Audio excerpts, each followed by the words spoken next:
शाम का समय है। गमन की चाय की दुकान पर हरिया और सोहन बैठे बातें कर रहे हैं। क्या चाय बनाते हो गमन? तुम्हारे हाथों की चाय पीकर मजा ही आ जाता है। हाँ हाँ, बिल्कुल सही कहा।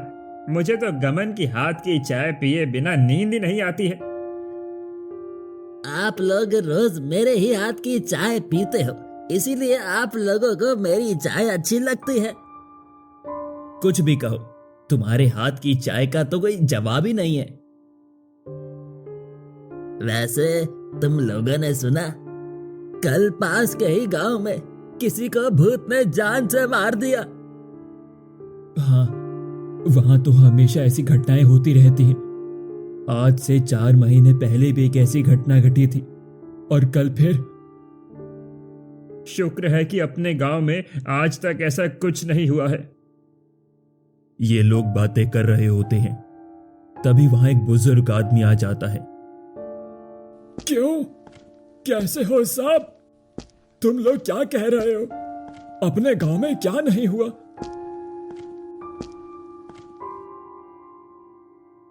वही काका जो कल पास के गांव में भूत ने किसी की जान ले ली। हाँ, मैंने भी सुना।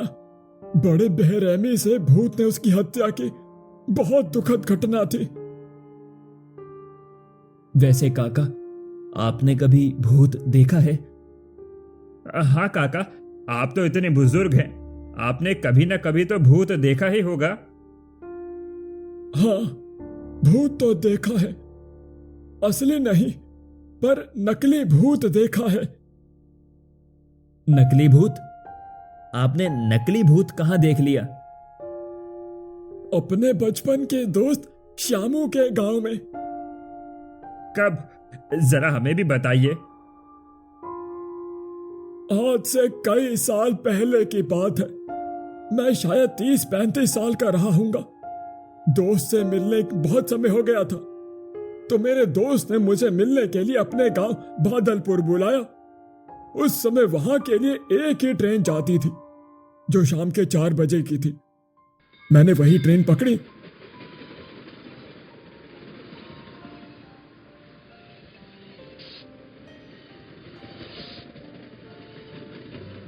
ट्रेन जब स्टेशन पर रुकी, तब तक रात हो चुकी थी।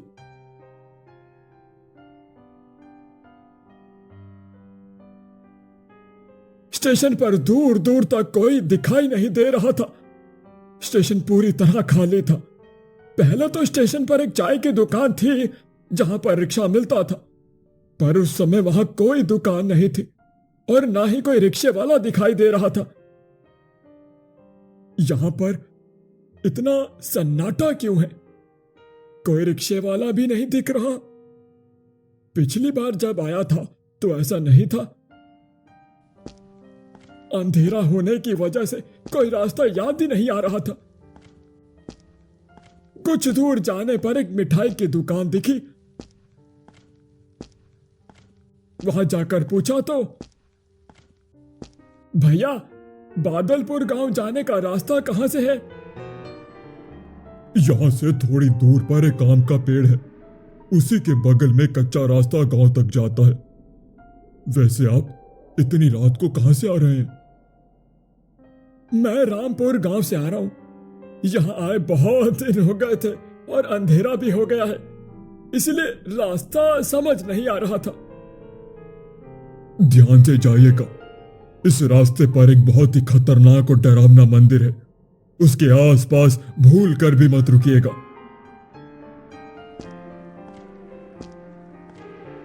मैं वहां से गांव की ओर चल देता हूं।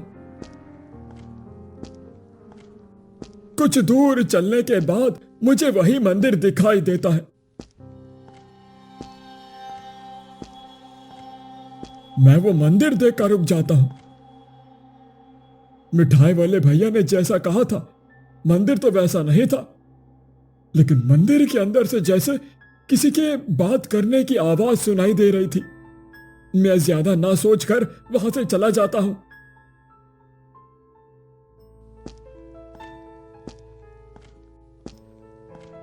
आने में इतनी देर हो गई है, दोस्त इंतजार कर रहा होगा।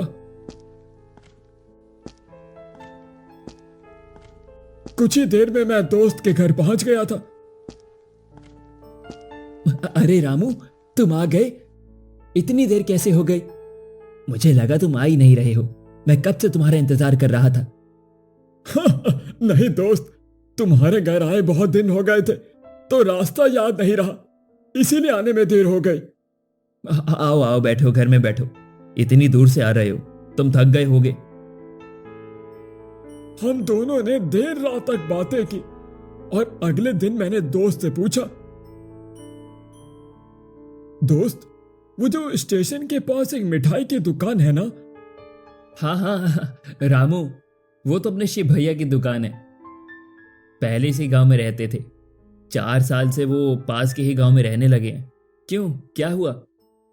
वो तो कल शाम को मुझे आते वक्त कह रहे थे कि जो ये रास्ते में मंदिर है ये बहुत ही खतरनाक है। ऐसा क्या है इस मंदिर में? पहले तो ये मंदिर ऐसा नहीं था। हाँ, शिव भैया बिल्कुल सही कह रहे थे। ये मंदिर बहुत खतरनाक है। इसी मंदिर की वजह से उन्होंने गांव छोड़ दिया। ऐसा क्या हुआ था जिससे उन्होंने गांव ही छोड़ दिया? दरअसल ये बात 4 साल पहले की है। 2 चोरों की नजर इस मंदिर पर पड़ गई। एक रात चोरी करने के लिए चोर मंदिर में घुस गए और मंदिर के पुजारी ने चिल्लाया तो उनका गला काटकर मंदिर में ही उनकी हत्या कर दी। फिर क्या हुआ? अगले दिन गांव वालों ने मंदिर में जाकर देखा तो मंदिर के दरवाजे पर पुजारी की लाश पड़ी हुई थी। मंदिर की सारी कीमती चीजें गायब थी। तो गांव वालों ने मिलकर मंदिर में ताला लगा दिया, क्योंकि गांव वालों का मानना था कि मंदिर अब शापित हो चुका है और रात को मंदिर के बाहर अजीब अजीब आवाजें सुनाई देती हैं। लेकिन कल तो मुझे मंदिर के पास से आते समय किसी की बात करने की आवाज सुनाई दे रही थी। पर उस मंदिर के पास शाम होने के बाद कोई नहीं जाता, तो कैसे किसी की बातें करने की आवाज आ सकती है? जरूर ये पुजारी की आत्मा होगी। लेकिन कल तो जैसे 2 लोग आपस में बातें कर रहे थे। क्यों ना हम वहां पर चल के देखें? नहीं नहीं, वहां जाना खतरों से खाली नहीं है। वहां हमेशा खतरनाक घटनाएं होती रहती हैं। अरे हम बस दूर से ही देखेंगे, चले आएंगे फिर। मेरे बार बार कहने पर दोस्त मुझे मना नहीं कर पाए और जाने के लिए तैयार हो गए। ठीक है, आज रात को ही हम मंदिर देखने चलेंगे। रात होते ही हम लोग मंदिर देखने मंदिर के पास पहुंच जाते हैं।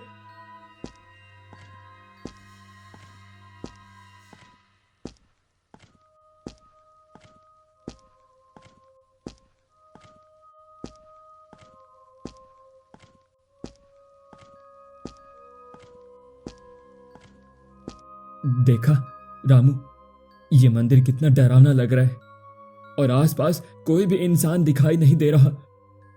सच में ये मंदिर बहुत डरावना है। चलो अब हम सब चलते हैं, ज्यादा देर रुकना ठीक नहीं है। वैसे भी ये मंदिर इतना बदनाम है। हम लोग घर जाने ही वाले होते हैं कि तभी किसी के बात करने की आवाज आती है। आज तो बहुत कीमती सामान मिला है। सुना तुमने? ये आवाज मंदिर से आ रही है।